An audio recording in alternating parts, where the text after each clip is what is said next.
Men bu o'ra nima kerakligini videoning oxirida aytaman, tushuntirib.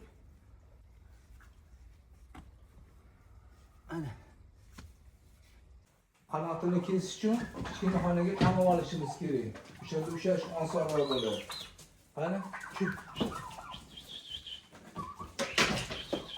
Mana kichkina xonaga qamab oldik. Endi ushlash oson bo'ladi. Qanotni kesishdan maqsad bular yo'dan bu yoqqa uchib yursa, har qanot qoqqanida energiyasi ketaveradi-da, bularni vazn yig'ish qiyin bo'ladi. Ham tepalarga chiqib olaverishadi. Hovliga chiqsa, misol uchun qo'shnilarnikiga chiqib ketishi bor. Keyin uni qidirib yurish kerak bo'ladi. O'shaning uchun buni har 4-5 oyda o'sib chiqqanida, demak, kesib turish kerak. Kesishda qanaqa? Mana birinchi qator patla, mana bunisi ikkinchi qator. Mana shu ikkinchi qatordan keyin mana uchinchi qator kesiladi. Bu yog'ini agar kesilsa, bu qoniydi. Qochib tur. Mana bunaqa qilib qaychi olib, akkuratni kesib tashlanadi. Oxirigacha. Bir yog'ini kessa ham bo'ladi, ikki yog'ini ham kessa bo'ladi. Men ikki yog'ini kesib tashlayman. Mana hammasini kesib qo'ydik. Patlarini ikki tomonini. Endi qo'shnilarniki ham uchib ketmaydi.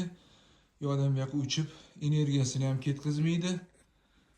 Yaxshiroq semiradi, xudo xolisa. Mana patlarni hammasini kesib oldik. Endi men boyi ko'laganimizga tashiymiz. O'shaning uchun shu o'rani ko'lagan edim.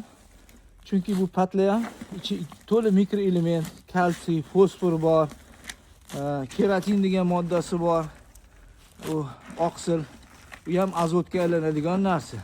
Taxminan 1 yillarning ichida chirib yovib ketadi mana shu yer ichida.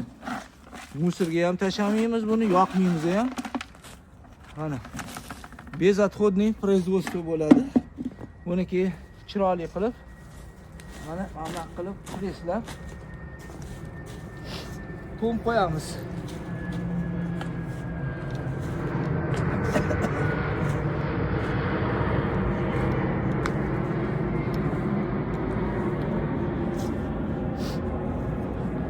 Shunaqa qilib aziz muxlislar, mana shu ish har kungi mana shunaqa yumushlar bilan mashg'ulimiz. Ham fizioterapiya, ham foyda, ham kurkalarimiz uchib yurmaydi, yaxshiroq semiradi. Patlari ham mana daraxtga foyda bo'ladi degan umiddaman. Sog' bo'linglar. Assalomu alaykum va rahmatullohi va barakatuh.